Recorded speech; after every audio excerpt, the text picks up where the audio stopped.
ఇప్పుడు ఎక్కడికి వెళ్ళింది నీ స్వరాజ్యం? సహ్యాద్రి పర్వత శ్రేణుల్లో,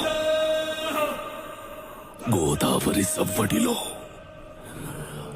రాయగఢ్ రేగడి మట్టిలో, జాల్నా జాతర వీధుల్లో, నాసిక్ ప్రాణభవనంలో, కొంకన్ కోణంలో, శ్రీమాతా భవానీ చరణంలో లక్షల మంది మరాఠాల నరాల్లో ఉంది రా స్వరాజ్యం. నువ్వు నాశనం చేద్దామనుకున్నది సుల్తాన్లకు పుట్టిన సామ్రాజ్యం కాదు, ఛత్రపతి శివాజీ మహారాజ్ ఆశయంతో పుట్టిన స్వరాజ్యం.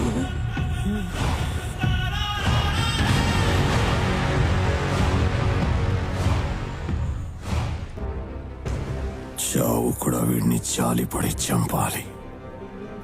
ఆ చావున్నా కాలుగజ్జ కట్టి రుద్రతాండవం చేస్తాను ఔరంగ్. చావు భయం చూపి నన్ను బెదిరించలేవో. నా చావు ప్రతి మరాఠా ఇంట్లో ఒక శివాజీని, ఒక సంభాజీని పుట్టిస్తుంది. కానీ నీ చావు మొఘల్ సామ్రాజ్య పతనానికి పునాది.